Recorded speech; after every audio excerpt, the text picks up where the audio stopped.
नमस्कार, बहुत बहुत स्वागत है आपका। आइए आज हम देखते हैं काव्य गुण, जो कि एग्जाम की दृष्टि से बहुत ही महत्वपूर्ण है।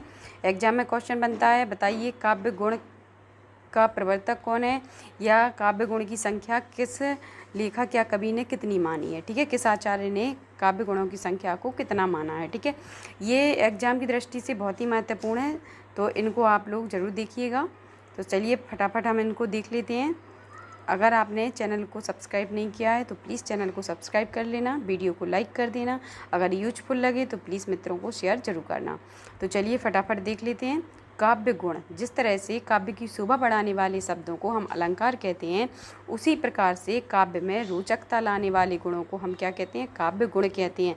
जिससे हमारा काव्य कैसा बनता है, पूर्ण बनता है, या जिससे कमी या दोषों को हम देख सकते हैं, उसी को क्या कहते हैं, हम काव्य का गुण कहते हैं।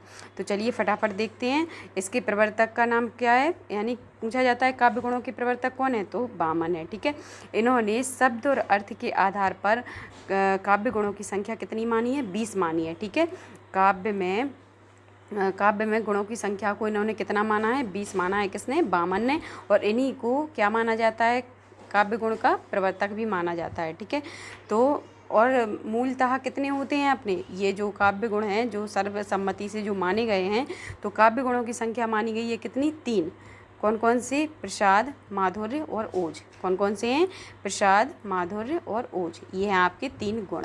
ठीक है, प्रसाद कैसा होता है, प्रसाद में क्या होता है कि हृदय में प्रसन्नता रहती है। जब भी इसकी कोई पंक्ति हम पढ़ेंगे तो इसमें क्या होता है, हमारा हृदय अपने आप ही एक प्रसन्नता का अनुभव करता है। ठीक है, सरल भाषा होती है इसकी, और इसमें क्या होता है, अर्थ स्पष्ट होता है। हम एक बार में पढ़ेंगे तो अगर कोई भी पंक्ति हम पढ़ेंगे तो हमें एक ही बार में इसका अर्थ समझ में आ जाएगा, तो अपन को पता चल जाएगा कि इसमें कौन सा गुण है, प्रसाद गुण है। ठीक है, इसकी सरल भाषा भी होती है, और इसमें सभी रसों का प्रयोग किया जाता है। ठीक है, सभी रस इसमें प्रयोग हो जाएंगे, किसमें, आपके प्रसाद गुण में। माधुर्य, माधुर्य क्या होता है, माधुर्यता का संचार होता है। हमारे हृदय में क्या होता है, एक मधुरता का भाव उत्पन्न हो जाता है जब भी हम इसमें माधुर्य भाव की जो पंक्ति होती है, या जो माधुर्य गुण का हमें अनुभव होता है, कब, जब हम इसकी पंक्ति पढ़ते हैं। ठीक है, तो मधुरता का संचार हो जाता है इसमें माधुर्य गुण में। ठीक है, और इसमें रस होते हैं कौन कौन से, श्रृंगार, शांत और करुण। इसमें कौन से रस होते हैं, श्रृंगार, शांत और करुण। नेक्स्ट है आपका ओज गुण।